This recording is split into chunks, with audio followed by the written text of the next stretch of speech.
Hello hello hello hello hello hello. मेरे सभी महारथियों का स्वागत है फिर से एक बार हमारी विजय सीरीज में। कैसे हो आप सभी लोग? इसके पहले हमने देख लिया यूनिट्स एंड मेजरमेंट और आज हम देखने वाले हैं मैथमेटिकल मेथड्स। वैसे आपको बता दूं, मैं एक बहुत खुशी की बात है, जो हमारी न्यू बैच है ना 11th वालों की, वो इतने गजब चल रही है भाई, उसमें इतना मजा आ रहा है। अब बच्चों का रिस्पॉन्स, मुझे बच्चों के कमेंट पढ़ने के लिए मुझे एक एक घंटा बैठना पड़ता है भाई, इतने कमेंट आते हैं वहां पे। तो बहुत बढ़िया बैच चल रही है और बहुत ही मजेदार वहां पर काम चल रहा है।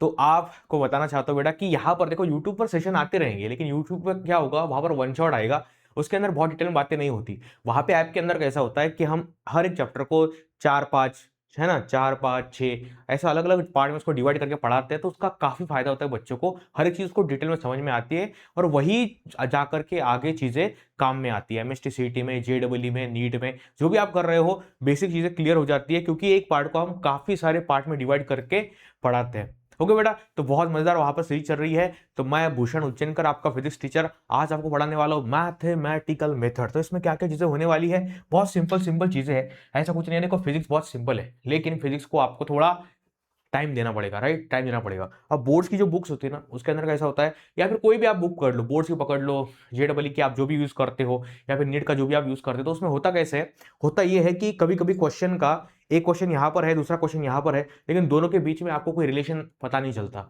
दोनों जो क्वेश्चन है वो एक बिल्कुल भी मतलब उसका रिलीवेंस कुछ भी नहीं होता। तो होता क्या है कि बच्चा ये क्वेश्चन करता है, तो उसका इस क्वेश्चन का जो भी डेटा उसके दिमाग में है, उसका उसको काम ही नहीं आता दूसरे कंटेंट में, दूसरे क्वेश्चन में। तो ये होता है कि बुक के अंदर चीजें ऐसी बिखरी हुई है, यहां से ये कॉन्सेप्ट, यहां से यहाँ पे क्वेश्चन, जब आप 100 क्वेश्चन करते हो तब जाके समझ में आता है कि भैया इसके अंदर हो क्या रहा था। ऐसी बातें होती है, राइट।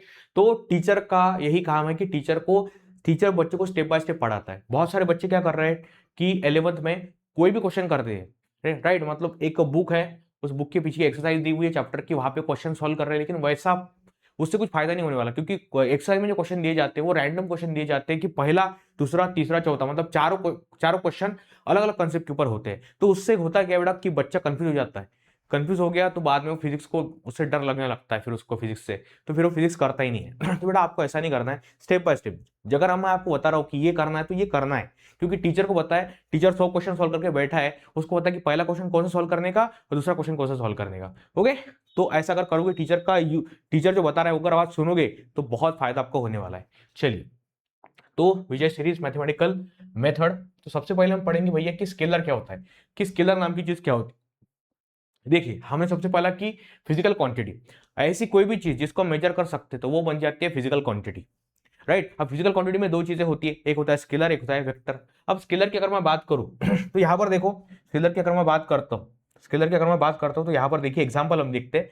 एग्जांपल देखिए कि मान लीजिए टाइम, मैं टाइम की बात कर रहा हूं, तो जब मैं टाइम मेंशन करता हूं कि मान लीजिए कि एक काम होने के लिए 12 घंटे, है ना, 12 hours and 76 seconds लगे, है ना, मतलब क्या, फिर 12 minutes और 76 seconds लगे हैं एक काम कंप्लीट होने में। तो ये जो टाइम है, इसको बताते समय मुझे बस बताना पड़ता है इसका नंबर। जब मैं इसको बताता हूं तो मुझे दो ही बातें बतानी पड़ती है यहाँ पे, मुझे बस बताना पड़ता है इसका नंबर और इसका यूनिट मुझे बताना पड़ता है। नंबर बता दिया, यूनिट बता दिया, मतलब हो गया इसका काम। मतलब ओनली मैग्नीट्यूड से मैं इस पूरी क्वांटिटी को रिप्रेजेंट करता हूं। ओनली अगर मैग्नीट्यूड है तो मैग्नीट्यूड से मैं उस क्वांटिटी को रिप्रेजेंट करता हूं।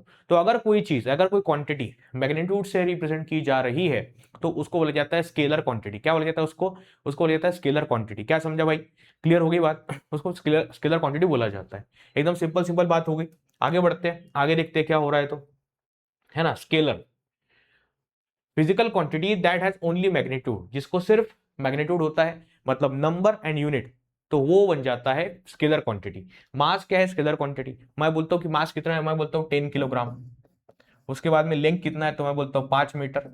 टाइम कितना है तो मैं बोलता हूँ कि कितना, मैं बोलता हूँ 7 सेकेंड्स। Okay, 7 seconds. तो यहां पर मुझे क्या बताना पड़ा? मुझे number, unit, number, unit, number, unit, इतना बताना पड़ा। इतना मैंने बता दिया, काम अपना हो गया। सिंपल सी बात है। ओके, मैग्नीट्यूड बताया, अपना काम हो गया। एकदम सिंपल सिंपल सी बात है यहाँ पर होने वाली। चलो आगे बढ़ते हैं। वेक्टर क्या होता है? वेक्टर देखो, वेक्टर ऐसी क्वांटिटी होती है जिसको बताने के लिए हमें मैग्नीट्यूड मैग्नीट्यूड बताना पड़ता है और हमें डायरेक्शन बताना पड़ता है। मैग्नीट्यूड भी हो गया, डायरेक्शन भी हो गया, दोनों चीजें अगर साथ में हम बता रहे हैं तो उसको वेक्टर क्वांटिटी बोला जाता है, उसको वेक्टर क्वांटिटी बोला जाता है। समझ में आ रहा है बेटा आपको? बहुत सिंपल सिंपल सी बात है। अब देखो यहाँ पर मैं आपको बताना चाहता हूँ कौन कौन से इसके मतलब इसका एग्जाम्पल क्या क्या है। एग्जाम्पल हम देखेंगे इसका कि अगर मैं पोजीशन को बताने की कोशिश कर रहा हूँ तो मुझे डायरेक्शन बताना पड़ता है। मान लो कि मैं कहाँ पर रहता हूँ, मान लीजिए मैं रहता हूँ कि मुंबई में। अगर मैं मुंबई में रहता हूँ तो मुंबई की पोजीशन क्या है? मुंबई में मान लीजिए कि मैं कहाँ पे रहता हूँ, विले पार्ले में रहता हूँ, मान लो वहां पे मैं रहता हूँ, तो वहां पे उसका पोजीशन क्या है कि जो इंडिया है पूरा अपना भारत देश है, तो भारत देश के वेस्ट साइड में मुंबई आता है। राइट, समझ में आ रहा है? अरबी समुद्र के ईस्ट साइड में आता है।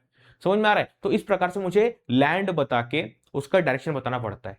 मान लो कि अगर मैं पुणे से मुंबई जाना चाहता हूं तो मुझे कहां पर जाना पड़ेगा? पुणे मान लीजिए कि बीच में आ गया, तो फिर हम वेस्ट में जाएंगे पुणे से, तो हमें मुंबई में पहुंच जाएंगे। मान लीजिए कि मैं महाराष्ट्र से गुजरात जाना चाहता हूं तो मुझे कहां पर जाना पड़ेगा? मुझे जाना पड़ेगा नॉर्थ वेस्ट में जाना पड़ेगा, तब मैं महाराष्ट्र से गुजरात में पहुंचूंगा। समझ में आ रहा है आपको? इस तरीके से। तो पोजीशन को बताना, अगर मैं पोजीशन को डिस्क्राइब कर रहा हूं तो पोजीशन क्या है? पोजीशन ये एक वेक्टर क्वांटिटी है जिसमें आपको मैग्नीट्यूड बताना पड़ता है। मान लीजिए मुझे मुंबई से गुजरात जाना है, या फिर मुझे पुणे से गुजरात को जाने का है, तो मुझे एक डिस्टेंस बताना पड़ेगा कि भैया मुंबई से मान लो कि मैं कहां पर जा रहा हूँ, गुजरात सूरत में जा रहा हूं, तो वहां पे मैं किस तरीके से जा रहा हूँ? नॉर्थ वेस्ट में जा रहा हूं। तो डायरेक्शन मुझे बताना पड़ेगा कि मान लीजिए वहां से 1200 किलोमीटर है, 1500 किलोमीटर है। ओके 1500 किलोमीटर मैंने डिस्टेंस बता दिया, और फिर हमें डायरेक्शन भी बता दिया मैंने, नॉर्थ वेस्ट है करके। तो डायरेक्शन भी आ गया और मैग्नीट्यूड भी आ गया। तो ये होता है पोजीशन। ये क्या होता है बेटा? ये होता है पोजीशन, मतलब डायरेक्शन भी हो गया और मैग्नीट्यूड भी हो गया। उसके अंदर डिस्प्लेसमेंट की मैं बात करता हूँ। डिस्प्लेसमेंट अपना हो गया है डिस्प्लेसमेंट। ओके, तो डिस्प्लेसमेंट में भी ऐसा ही होता है कि मुझे डायरेक्शन भी बताना पड़ता है और मुझे मैग्नीट्यूड भी बताना पड़ता है। वेलोसिटी हो गया। वेलोसिटी मान लीजिए आप कहाँ से कहाँ पे चले, मान लो आप मान लो वेलोसिटी है ना, मान लीजिए आप अपने स्कूल से निकल रहे हो और घर पर पहुंचना चाहते हो, तो आपकी स्पीड कितनी है? आपकी स्पीड है मान लीजिए 5 मीटर पर सेकंड की स्पीड आपकी है। 5 मीटर पर सेकंड भी बहुत ज्यादा होता है, राइट? 5 मीटर पर सेकंड की आपकी स्पीड है। समझ में आ रहा है आपको? तो आपको डायरेक्शन बताना पड़ेगा कि मान लीजिए कि अपना जो घर है वो यहाँ पर है, और आप अपने घर से नॉर्थ डायरेक्शन में जाते हो, है ना? तो ये नॉर्थ नहीं हो गया, ये नॉर्थ नॉर्थ ईस्ट हो गया। अपने स्कूल से घर से निकला और नॉर्थ ईस्ट डायरेक्शन में गाड़ी चलाता है, तो कहाँ पर पहुंचता है? स्कूल में पहुंचता है। कहाँ पर पहुंचता है? स्कूल में पहुंचता है। तो यहाँ पर आपने क्या बता दिया? वेलोसिटी का मैग्नीट्यूड बता दिया और आपने उसका डायरेक्शन बता दिया। ये होती है वेलोसिटी। बाद में एक्सेलरेशन की हम बात करते हैं। एक्सेलरेशन मतलब क्या होता है कि वेलोसिटी में होने वाला बदलाव। अब एक्सेलरेशन डिपेंड करता है वेलोसिटी के ऊपर, तो खुद वेलोसिटी का वेक्टर क्वांटिटी है तो एक्सेलरेशन अपने आप वेक्टर क्वांटिटी बन जाएगा। उसके बाद मोमेंटम की हम बात करते हैं। मोमेंटम क्या होता है बेटा? मोमेंटम मतलब मास इनटू वेलोसिटी है ना। अब उसमें खुद भी वेलोसिटी आ गई तो मोमेंटम भी क्या बन गया? वेक्टर क्वांटिटी बन गया। उसके बाद फोर्स की मैं बात करूं तो फोर्स का मतलब क्या होता है? Mass into acceleration. अब उसके अंदर एक्सेलरेशन आ गया तो वो भी क्या बन गया? वेक्टर क्वांटिटी बन गया। तो ये सारी क्या है? वेक्टर क्वांटिटीज है। चलो, ये तो आपने बहुत पहले भी पढ़ा है, बहुत डिटेल में पढ़ा है। अब देखो, अब हम देखते हैं कि भैया वेक्टर को किस तरीके से रिप्रेजेंट किया जाता है। वेक्टर को रिप्रेजेंट करने का क्या तरीका होता है? मान लीजिए कि मैं एक वेक्टर को रिप्रेजेंट करता हूं। मान लो कि मैं फोर्स के वेक्टर को रिप्रेजेंट कर रहा हूं। ये जो वेक्टर है ये है फोर्स का वेक्टर। मान लीजिए कि ये 10 न्यूटन का वेक्टर है। ओके, अब होता क्या है कि यहां पर मैंने इस तरीके से इसका एरो बनाया, तो वेक्टर को एरो से डिनोट किया जाता है। वेक्टर को एरो से रिप्रेजेंट किया जाता है। देखो ये जो है वो बन गया भैया एरो। तो इसका कितना मैग्नीट्यूड है? 10 न्यूटन। इसका मैग्नीट्यूड कितना है? 10 न्यूटन। समझ में आ रहा है? इसका मैग्नीट्यूड हो गया 10 न्यूटन। तो ये बन गया एरो, है ना? ये बन गया एरो। अब होता कैसा कि मान ली कि एक 5 न्यूटन का अगर मुझे वेक्टर रिप्रेजेंट करना है, अगर मुझे 5 न्यूटन का वेक्टर रिप्रेजेंट करना है, तो मुझे जब एरो निकालना पड़ेगा तो उसकी साइज इसके हाफ के बराबर होनी चाहिए। समझ में आ रहा है? किसी ने बोला कि 20 न्यूटन का वेक्टर निकालो, तो उस केस में मुझे इससे डबल की हाइट, इससे डबल का डिस्टेंस निकालना पड़ेगा। इससे डबल का डिस्टेंस मुझे निकालना पड़ेगा। समझ में आ रहा है? समझ में आ रहा है? इस तरीके से ऐसा होता है। 5 न्यूटन, 10 न्यूटन और ये 20 न्यूटन। तो देख सकते हैं आप कि मैग्नीट्यूड पहले छोटा है, उसके साथ बड़ा हो गया, उसके और बड़ा हो गया। तो धीरे धीरे मैग्नीट्यूड जो होता है बढ़ रहा है। मतलब मैग्नीट्यूड को रिप्रेजेंट कौन करता है? एरो।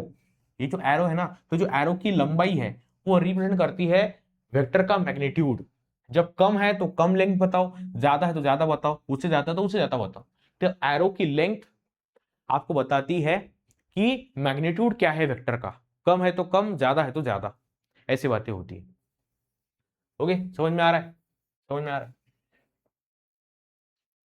समझ में आ रहा है, समझ में आ रहा है। ओके, चलो इतना हो गया। उसके बाद में देखो ये बन गया एंगल थीटा। अब ये एंगल थीटा क्या बता रहा है, तो थीटा जो है यहाँ पर डायरेक्शन बता रहा है कि मान लीजिए ये हॉरिजॉन्टल है, एक हॉरिजॉन्टल लाइन है, तो इसको मैंने मान लिया कि ये एक्स एक्सिस हो गया। ये हॉरिजॉन्टल लाइन है, इसको मैंने मान लिया एक्स एक्सिस, है ना। ये हॉरिजॉन्टल लाइन है, इसको मैंने क्या मान लिया, एक्स एक्सिस मान लिया। चलो, तो ये एक्स एक्सिस से ये जो लाइन है वो कितना, एक्स एक्सिस से ये जो लाइन है वो कितना एंगल बना रही है, तो ये बताएगी इसका डायरेक्शन। समझ में आ रहा है कि मान लो जो कि ये वेक्टर आपने निकाला, तो ये एक्स एक्सिस के साथ में 30 डिग्री का एंगल बनाता है, तो ये बन गया उसका डायरेक्शन। उसके बाद में यहां पर मैंने एक्स एक्सिस निकाला, कोई वेक्टर इसके साथ में 70 डिग्री का एंगल बना रहा है, तो ये 70 डिग्री क्या बता रहा है, उसका डायरेक्शन। ओके, तो ये डायरेक्शन बताता है जो एंगल आपने हॉरिजॉन्टल के साथ में तैयार किया है, मतलब वेक्टर हॉरिजॉन्टल लाइन के साथ में एक्स एक्सिस के साथ में जो एंगल बनाता है वो बताता है कि भैया डायरेक्शन कितना है उसका, वो बताता है उसका डायरेक्शन कितना है, कैसा है। ओके, बातें क्लियर हो गई। चलो आगे बढ़ते हैं। उसके बाद में और एक चीज है कि यहाँ पे जो उसका स्टार्टिंग पॉइंट है, मतलब जहां से उसको आप बता रहे हो, तो ये बन जाता है टेल, ये बन जाता है टेल। उसका जो उसका हेड है ना, इसका जो एरो है ये बताता है उसका हेड। तो ये बन गया टेल, ये बन गया हेड, ये बन गया टेल, ये बन गया हेड। इस तरीके से काम करता है। समझ में आ रहा है, एक बन गया टेल, एक बन गया हेड, इस तरीके से काम करता है। समझ रहे हो, तो ये हो गया आपका वेक्टर का रिप्रेजेंटेशन, ये हो गया आपके वेक्टर का रिप्रेजेंटेशन। समझ रहे हो, टेल से उसका इनिशियल पॉइंट बताओ, एरो से उसका हेड बताओ। ओके, जो लॉन्ग उसका लाइन है ना, मतलब जो उसकी लंबाई है उससे उसका मैग्नीट्यूड बताओ, और हॉरिजॉन्टल के साथ में उसने कितना एंगल बनाया है तो वो बताएगा उसका डायरेक्शन। इस तरीके से वेक्टर को रिप्रेजेंट किया जाता है। अब इसमें और भी एक चीज है कि अगर वेक्टर को रिप्रेजेंट करना है तो यहां पर हम क्या कर सकते हैं, सिंगल एरो बता सकते हैं ना। ये देखो सिंगल एरो बताओ, है ना, मतलब सिंगल कैपिटल लेटर से बता सकते हो आप। मतलब देखो यहाँ पे हमने वेक्टर दिखाया, तो ये सिंगल कैपिटल लेटर से भी आप डिनोट कर सकते हो।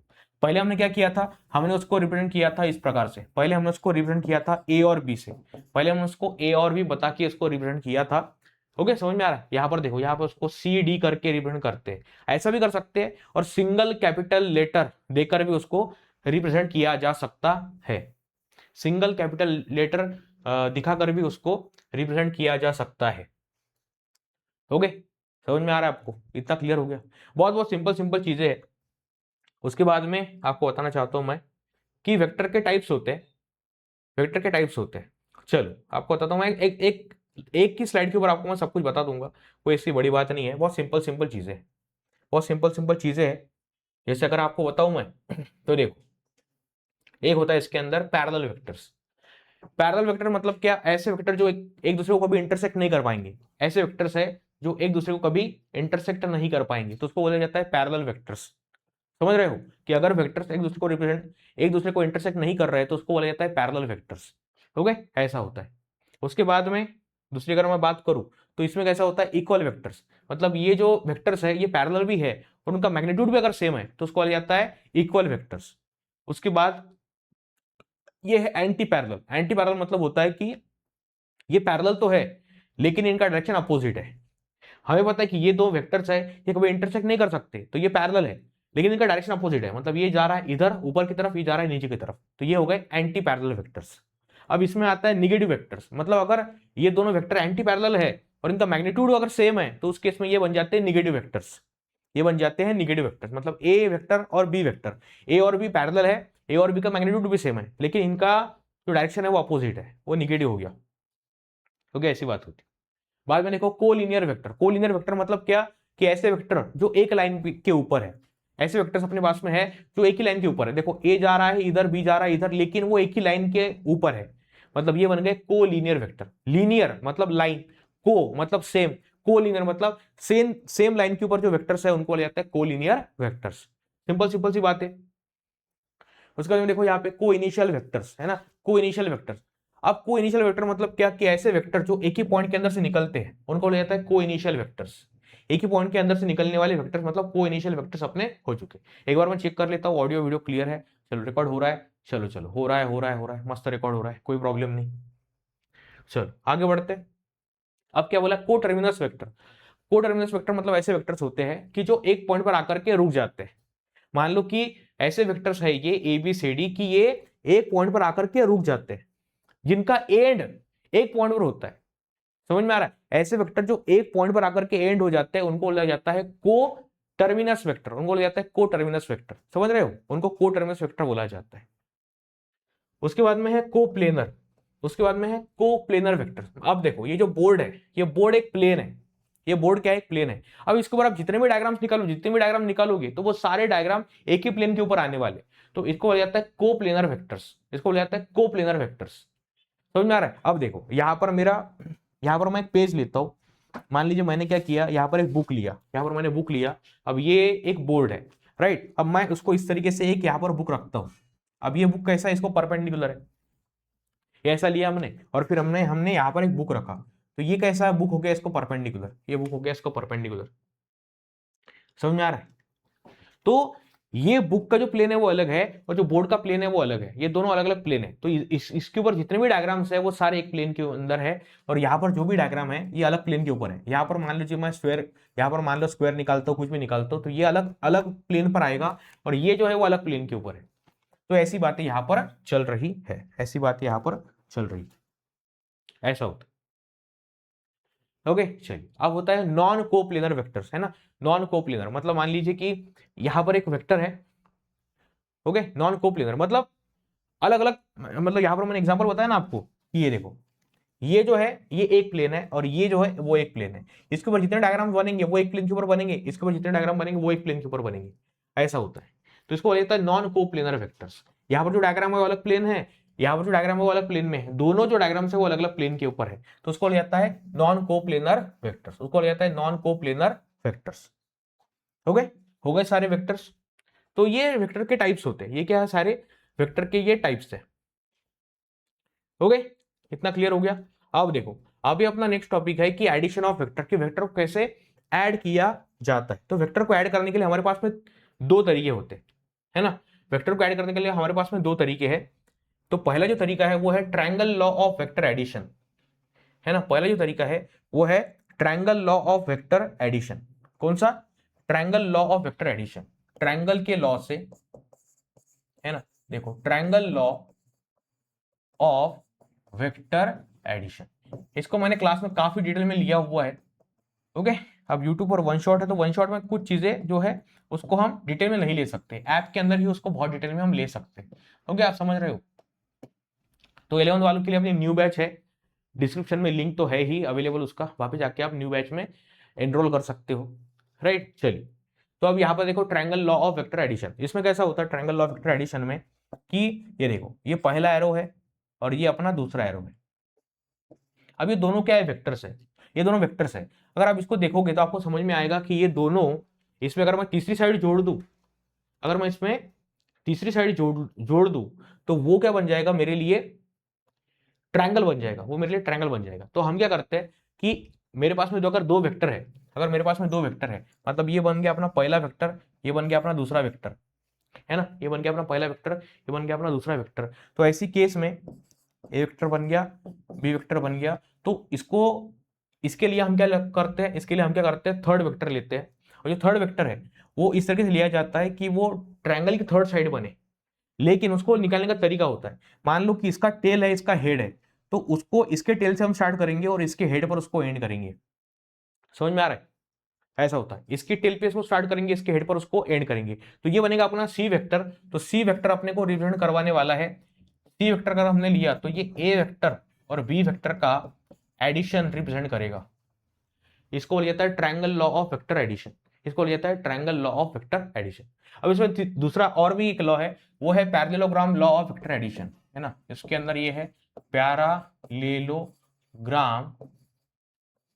Parallelogram law of vector addition, parallelogram law of vector addition, parallelogram law of vector addition. समझ में आ रहा है?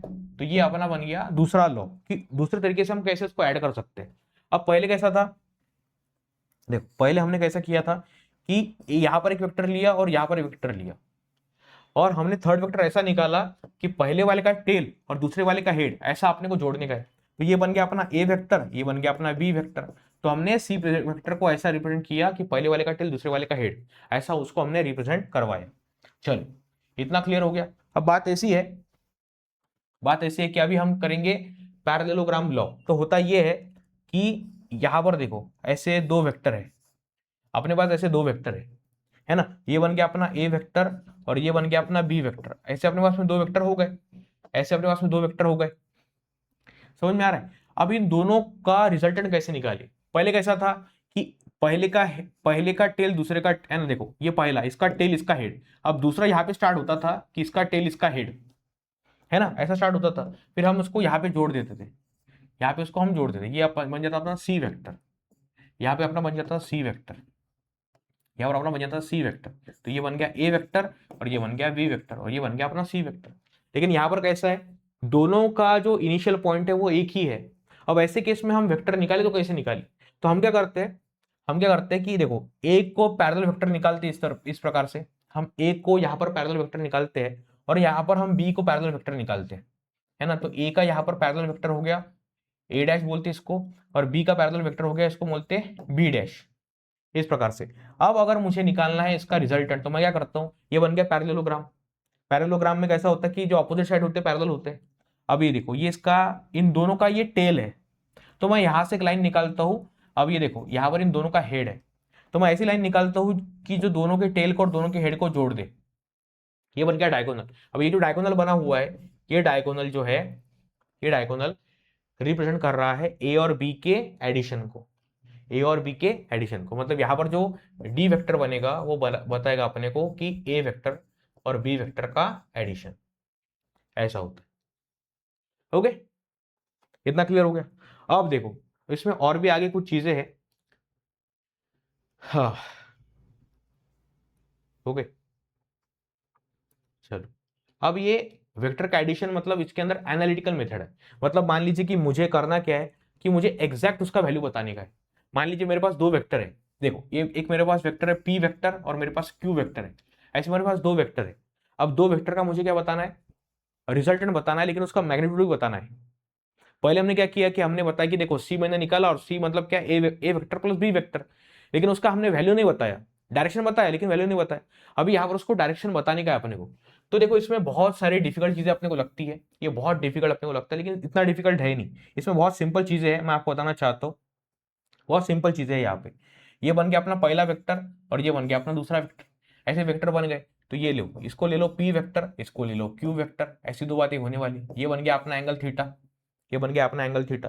तो अगर मुझे रिजल्टेंट निकालना है, तो मैं क्या करता हूँ, रिजल्टेंट अगर मुझे निकालना है तो यहाँ पर मैं लिखता हूँ स्क्वायर रूट ऑफ, यहाँ पर मैं लेता हूँ पी स्क्वायर, उसके बाद मैं लेता हूँ यहाँ पे क्यू स्क्वायर, उसके बाद में 2pq, और यहाँ पर आएगा कॉस थीटा। ऐसी बात यहाँ पर होनी है, P square plus Q square 2pq cos theta. इस तरीके से इसको रिप्रेजेंट किया जाता है, मतलब इसका वैल्यू निकाला जाता है। मान लो कि दोनों के बीच में, मान लो जो पी वेक्टर है उसका वैल्यू है 5 न्यूटन और जो क्यू वेक्टर है उसका वैल्यू है 3 न्यूटन, और जो दोनों के बीच में एंगल है उसको मैं बोलता हूँ कि यहाँ पर एंगल लेता हूँ मैं कितना, 60, कॉस 60। अब ऐसे केस में मुझे निकालना है इसका रिजल्टेंट। तो मुझे कुछ नहीं करना है, बस इसका रिजल्टेंट का वैल्यूज मुझे यहाँ पर ऐड करना है। ओके, तो ये इसका डेरिवेशन है, आपको करना है तो आप कर सकते हो, लेकिन ये एग्जाम में आता नहीं है। एग्जाम में डेरिवेशन वगैरह कुछ नहीं आता, एग्जाम में आपको बस ये पूछा जाएगा। इसका एप्लीकेशन है डायरेक्ट अपने को कि इस आर अगर लिया हमने तो उसका जो वेक्टर आपने लिया है उसका रिप्रेजेंटेशन कैसे करने का है ना, ऐसा मतलब उसका मैग्नीट्यूड कैसे निकालना है। तो ये फॉर्मूला है, डायरेक्ट फॉर्मूला यूज करो और उसका मैग्नीट्यूड निकाल लो, काम खत्म हो गया। तो यहाँ पर मैंने लिया आर इज इक्वल टू, यहाँ पर मैंने लिया स्क्वायर रूट। तो पहला कितना वेक्टर है 5, मतलब इसका आ गया 25। तीन का कितना हो गया 9, उसके बाद में 2 आ गया, इधर 5 आ गया, इधर 3 आ गया, 2 आ गया, 5 आ गया, 3 आ गया, उसके बाद में आ गया cos 60, उसके बाद में आ गया cos 60। ओके, समझ में आ रहा है? चलो इतना क्लियर हो गया।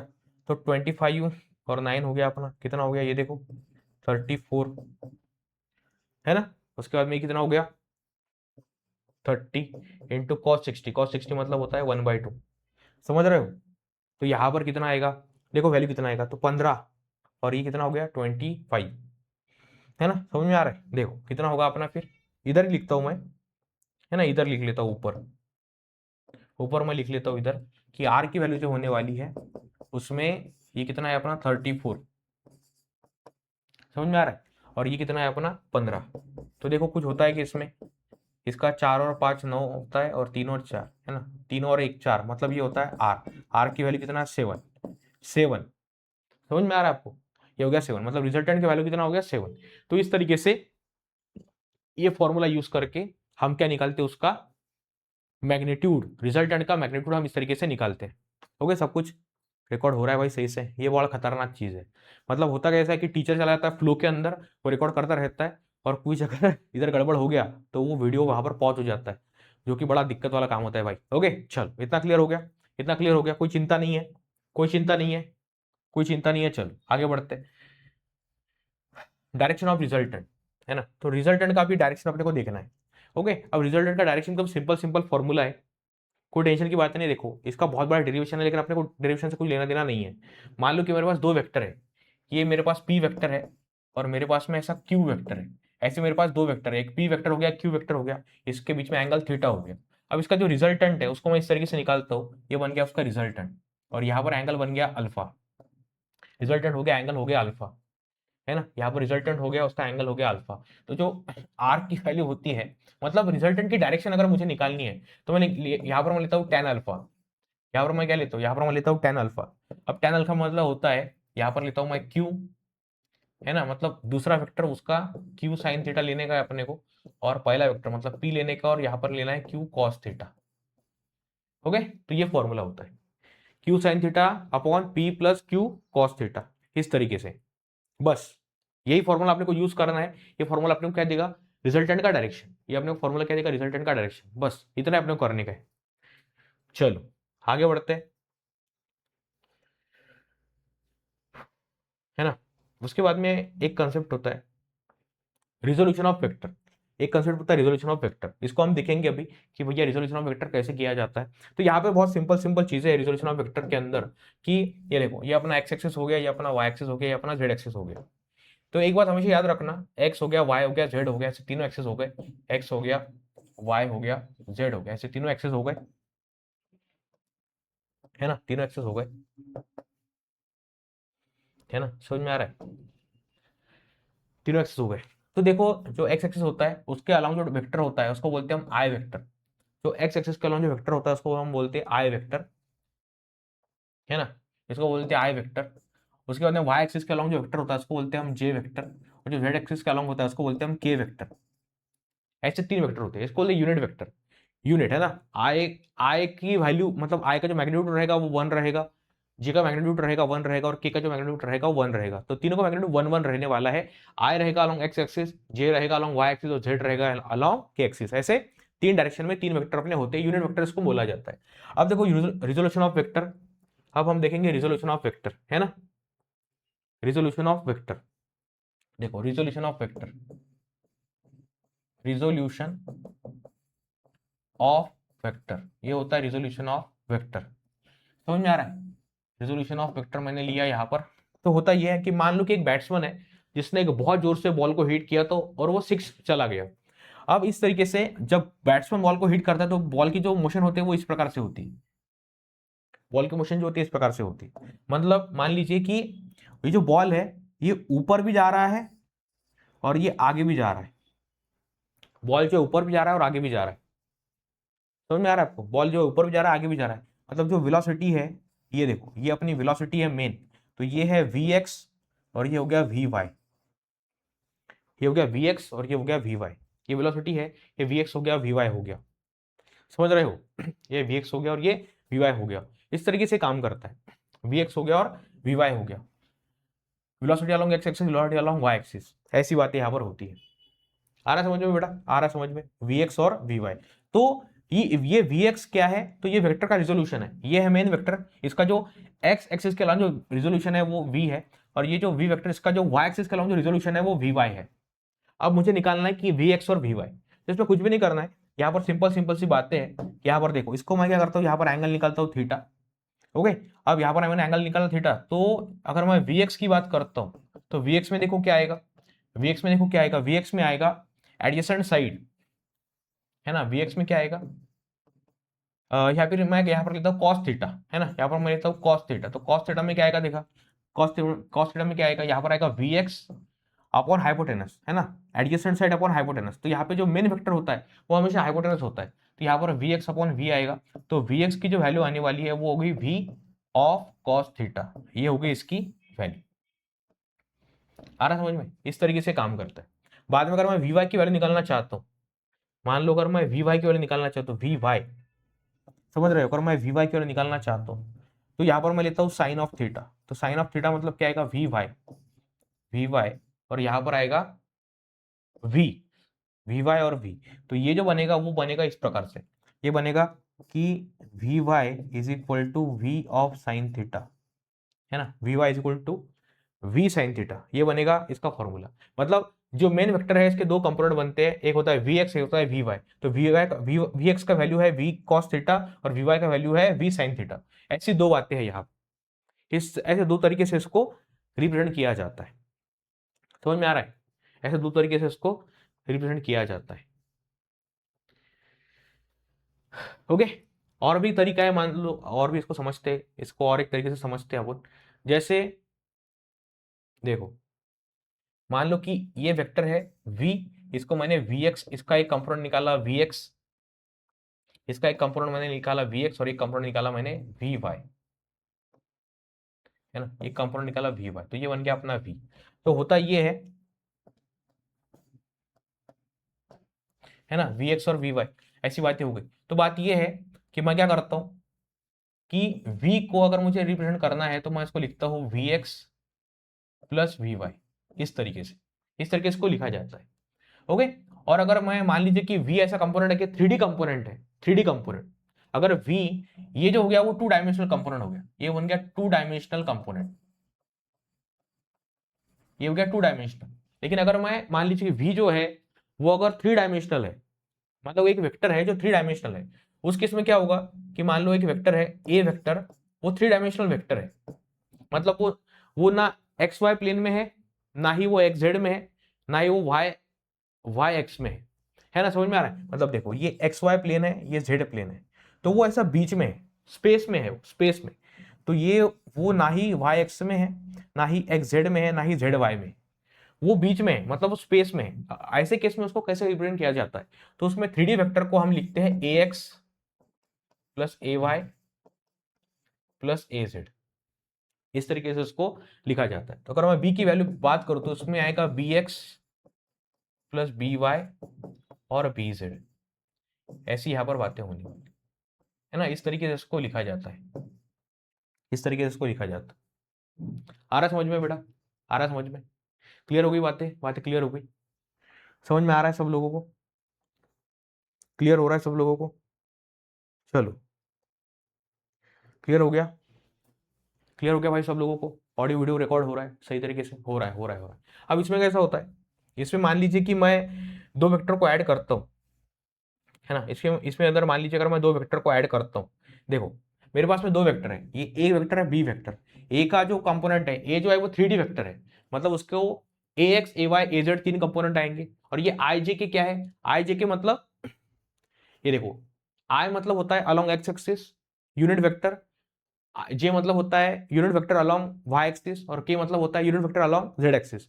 तो ए का कंपोनेंट लिया मैंने और बी का कंपोनेंट लिया, A X A Y A Z, B X B Y B Z, ऐसे मैंने दो चीजें ले ली यहाँ पर। अब यहाँ पर देखो कि इसको अगर मुझे ऐड करना है तो मुझे कैसे ऐड कर सकता हूँ मैं इसको, A X A Y A Z B X B Y B Z, इसको मुझे ऐड करना है। तो देखो, अगर मैं ए एक्स, इसको मुझे ऐड करना है तो कुछ भी नहीं करना है, सिंपल सिंपल बातें हैं, इन दोनों का रिजल्टेंट मतलब ए वेक्टर प्लस बी वेक्टर, तो हमने जो सिमिलर चीजें हैं उनको ऐड कर दिया, जो अलोंग एक्स एक्सिस है उसको ऐड कर दिया, जो अलोंग वाई एक्सिस है हमने उनको ऐड कर दिया, जो अलोंग जेड एक्सिस है हमने उनको ऐड कर दिया। समझ में आ रहा है? देखो यहाँ पे ए x B x A Y B Y A Z B Z, है ना, इस तरीके से उसको ऐड किया जाता है, इस तरीके से उसको ऐड किया जाता है, 3D वेक्टर का एडिशन इस प्रकार से होता है। चलो, इतनी बातें क्लियर हो गई। इसके बाद में एक है multiplication of vector.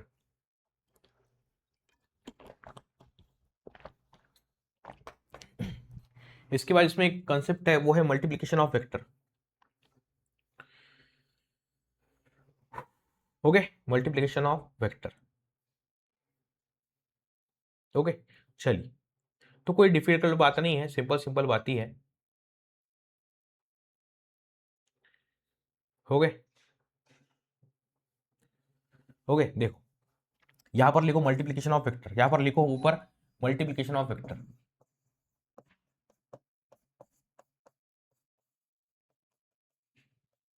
Multiplication of vector है ना, मल्टीप्लीकेशन ऑफ वेक्टर ऐसा लिखो यहां पर। अब इसमें दो बातें होने वाली मल्टीप्लीकेशन ऑफ वेक्टर में, एक है अपना मल्टीप्लीकेशन वेक्टर, इसके अंदर एक है डॉट प्रोडक्ट, एक है इसके अंदर क्रॉस प्रोडक्ट, एक है इसके अंदर क्रॉस प्रोडक्ट, एक है डॉट प्रोडक्ट, एक होता है क्रॉस प्रोडक्ट। अब डॉट प्रोडक्ट की अगर मैं बात करता हूँ, डॉट प्रोडक्ट की अगर मैं बात करता हूँ तो उसमें क्या होता है, डॉट प्रोडक्ट में, डॉट प्रोडक्ट ये जो है इसको स्केलर प्रोडक्ट भी बोला जाता है, इसको स्केलर प्रोडक्ट भी बोला जाता है। और जो क्रॉस प्रोडक्ट है उसको ना वेक्टर प्रोडक्ट भी बोला जाता है, उसको हम वेक्टर प्रोडक्ट भी बोलते हैं। एक क्रॉस होता है, एक होता है, मतलब ये डॉट जो होता है स्केलर होता है और जो क्रॉस होता है इसको वेक्टर प्रोडक्ट बोला जाता है। अब बातें ऐसी है इसके अंदर, बातें इसके अंदर ऐसी है कि मैंने स्केलर लिया ना, तो स्केलर में कैसा होता है कि होता है यहाँ पर ए वेक्टर डॉट बी वेक्टर, है ना, इसको ऐसा लिखा जाता है कि दो वेक्टर का dot product A vector dot B, A vector dot B vector. तो इसका फॉर्मूला है ए बी कॉस थीटा, इसमें आएगा ए बी कॉस थीटा। और अगर मैं क्रॉस प्रोडक्ट की बात करता हूं तो उसमें क्या आएगा, मतलब देखो ये ए वेक्टर क्रॉस, देखो ये आएगा ए वेक्टर क्रॉस, ये आएगा बी वेक्टर। तो इसमें हम क्या करेंगे, इसमें इसमें लिखा जाता है कि ए वेक्टर बी वेक्टर और यहां पर आएगा साइन थीटा, इस तरीके से।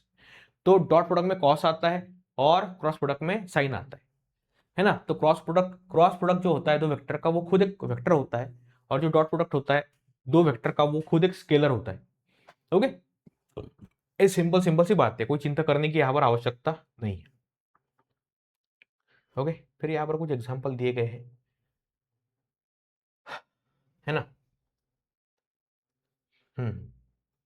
तो ये देखो कैसा होता है, मान लीजिए कि जब मैं यहाँ पर जो वेक्टर प्रोडक्ट होता है ना, तो वेक्टर प्रोडक्ट में अगर मैं डायरेक्शन बताने की बात करता हूँ, है ना, मान लीजिए कि ये देखो ये आई वेक्टर है, ये अलोंग होता है एक्स एक्सिस, जो जे वेक्टर होता है वो होता है अलोंग वाई एक्सिस, है ना।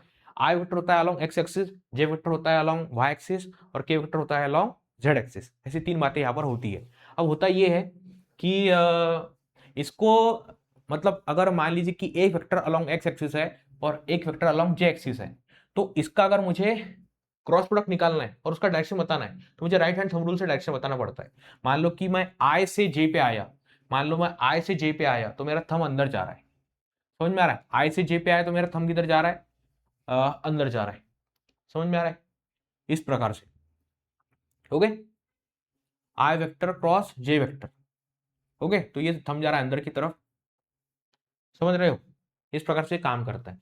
तो आई टू जे जाओ तो ये अंदर की तरफ जाएगा, जे टू के जाओ वो भी अंदर की तरफ जाएगा, के टू आई जाओ ये अंदर की तरफ जाएगा, इस तरीके से। तो ये डायरेक्शन बताएगा वेक्टर की। अगर आप एंटी क्लॉकवाइज जाते हो तो मान लीजिए कि आप जे से आई पे जाते हो तो ये वेक्टर का जो डायरेक्शन होगा बाहर की तरफ होगा, आई से के पे जाते हो तो वेक्टर का डायरेक्शन बाहर की तरफ होगा, और के से जे पे जाते हो तो वेक्टर का डायरेक्शन आपकी तरफ होगा। इस तरीके से ये राइट हैंड थंब रूल से हम क्रॉस प्रोडक्ट के मतलब जो क्रॉस प्रोडक्ट का वेक्टर जो बनता है उसका डायरेक्शन हम बताते हैं। ठीक है, तो ये सारी बातें हो गई, ये सारी बेसिक चीजें हैं, ये सारी बेसिक चीजें हैं, समझ में आ रहा है बेटा, ये सारी बेसिक चीजें हैं जो आपके फिजिक्स के सिलेबस में आती है। मतलब फिजिक्स के अंदर जो मैथ्स आता है तो ये सब कुछ यहाँ पर मैंने आपको बताया। इसी को बोला जाता है मैथमेटिकल मेथड्स ऑफ, इसको बोला जाता है मैथमेटिकल मेथड्स, है ना, जो हम फिजिक्स में यूज करते हैं। तो यहाँ भी चैप्टर ये समाप्त हुआ। इसके बाद में एक अगला चैप्टर होगा लॉज ऑफ मोशन, ओके, वो भी बहुत जल्दी आने वाला है। तो ऐसी सीरीज आने वाली है, मान लो जो टोटल अगर आपके सिलेबस में 14 चैप्टर्स है वो सारे के सारे चैप्टर अपलोड होने वाले हैं धीरे धीरे। ओके बेटा, तो आपको ये लेक्चर कैसा लगा सब लोग मुझे कमेंट करके जरूर बताना। मिलते हैं बेटा नेक्स्ट लेक्चर में। Thank you so much, bye bye, take care.